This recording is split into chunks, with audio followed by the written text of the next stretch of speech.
I'm Shreya, a third year MBBS student, and welcome to the first video of my new series, Friend or Foe, where I tell you, is it worth it to read a particular standard textbook or not?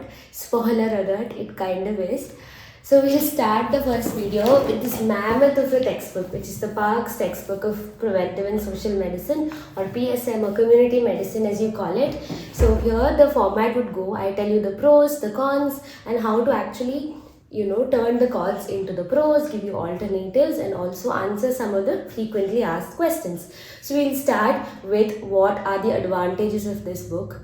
One is that it really gives you a complete outlook on whatever topic you are reading about. Like for example, if you're talking about tuberculosis, it will start from its history, it will start from your pathogenesis, how are you diagnosing it, treating it, and then only it comes to the preventive and social aspects, which I feel is a good format to go about, because without understanding the backstory of a disease, it's very difficult to devise the preventive and social aspects of it. So in that way, it really does give you a rounded approach. The second thing I really love about the book is that it has a lot of graphs and it has a lot of pie charts, a lot of tables, and as much as it is intimidating, the secret to really cracking these particular graphs is basically getting an interpretation, writing an interpretation below every table. For example, what I have observed in maternal and child healthcare chapter, basically all the best indices are highest in Madhya Pradesh and the lowest in Kerala.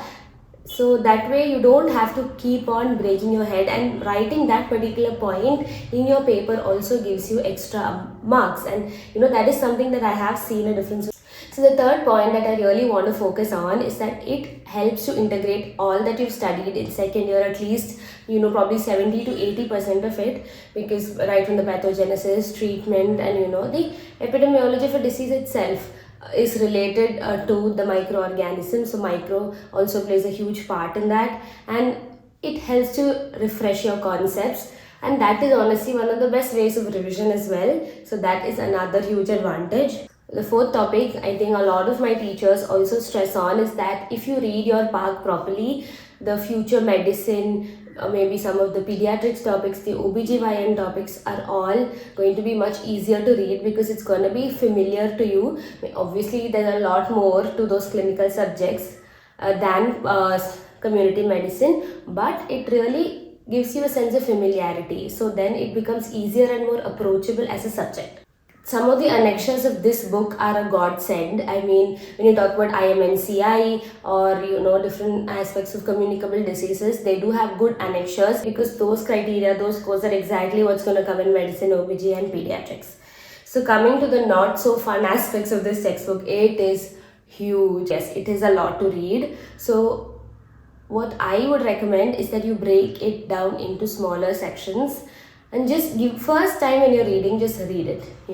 Sometimes certain parts you read it like a story, certain parts you just note down, right? So that should be the way you read a chapter. The second point that I'm really not fond of with this textbook is that sometimes it elaborates too much on certain points. It repeats stuff.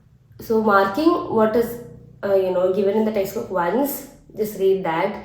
You don't have to read the in-text and the subtext and the 10 lines in between.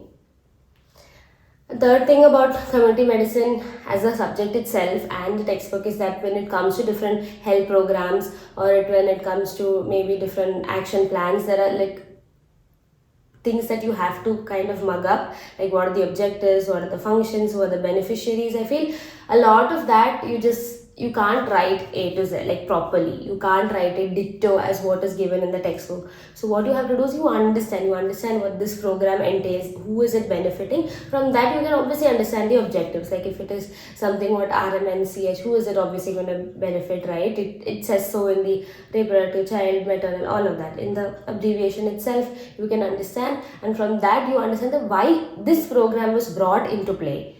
Right? What did it do different? And that also helps to structure your paper better and write those objectives. The fourth point that I'm not really fond of in this textbook is that the information is scattered. For example, if you're reading maternal and child healthcare, you need to go to national programs to refer the RMNCH. So that way the distribution of topics in the exam and the papers are also obviously not uniform. What I suggest you do is when you reading that topic, for example, you're reading maternal and child health, you note down the page number, or you bookmark the page, or you somehow signify ki at this page is where this health program lies. So it will also help you in easy revision. So what are the alternatives that you can use apart from Park? I personally find that Suryakant is a good textbook, but I use it sometimes personally only to like condense the points before the exam, right? Or if you just want, point wise in your book itself, you just annotate the heck out of this book. If for example, it talks about the cardiovascular risk factors and it says, the non-modifiable risk factor, and then it goes age. So you underline age and you underline the maybe after which the age after which the hypertension progresses, or something at one point or the one line that you want to add when you write this in the answer paper, because the time is limited, and like now Kuhas has also increased the amount of questions for the same amount of marks, so you can't write everything, right? So you just underline whatever you find significant in that particular point, and when you're reading it or revising it, just read the point and also the underlined line under that. So that way you can do that, or you can also just note down all the side headings on the top part or the bottom part of the textbook. So when you're revising, it becomes much easier for you. You can also use your previous year questions, which is obvious. You just already noted in your text. So when you're reading, you can skip all the history and all the maybe things that are not really significant in an exam point of view. So you note that, and when you're revising, you read those. You can also use government websites. One of the biggest advantages is that all of these national programs, many different plans that are devised in this Park textbook is from the Indian government only, right? So you can actually get PPTs, you can also get the guidelines, PDFs, and all of that get available in the government websites itself. So that can really help you maybe understand the program a little bit better, the action plans, and you have to understand one thing, what to omit. You can't obviously learn all the figures and all the exact prevalence rates, incidence rates, and attack rates, and everything is going to be hard. So you just see what is repeated in your exams, and if it is that, and if it's a prevalence rate that you're able to understand and read, then you can just mug up those one or two prevalence percentages as well. So next part is basically how do you want to enhance your paper. So for that, first you have to write it structured, like everything should be in points. First, write a small introduction. For example, if they are asking you about obesity, you write what is obesity, what are the problems of obesity, and then when you talk about the measurements or this thing, then you can write it subheadings, and with each subheading you give one or two significant points, and that would be enough. You don't have to keep writing paragraphs, so generally no one's going to read it. And if it is something that you've read extra, if it's an extra edge point or some interpretation from a table or a graph that not majority will write, that you can highlight or underline or like box separately so it stands out in the paper. Ways when you're reading this textbook, you read it from end to end, just give a glance to those introduction topics as well, so then you know where the information is.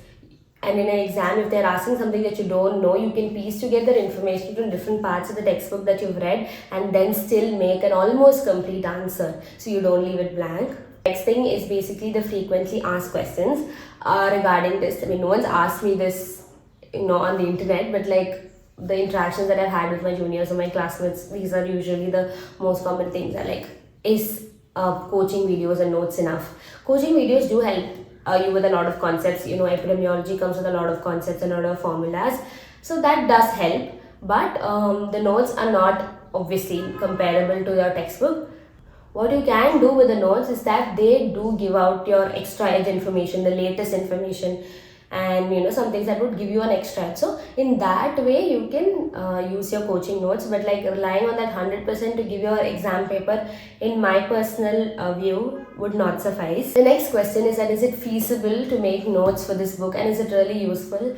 In my personal opinion, writing notes for such a huge textbook would not help a lot, because you'd be confused as to what to write in your book, and that would take a long time. But what you can do is annotate in your text. There are things that your teachers say in class, there are things that you find out from other sources that you might want to include, so you can just annotate your Park textbook. And there are wonderful things like colorful sticky notes, highlighters, and all of those things. So annotating in the text itself is the best way to go. So thank you for watching till now. Please do like, share, subscribe, and comment if you find it helpful or if you have any other tips to share with others. And just let me know if this is a series that I should continue and if it's been useful for you. Thank you. See you next time. Bye.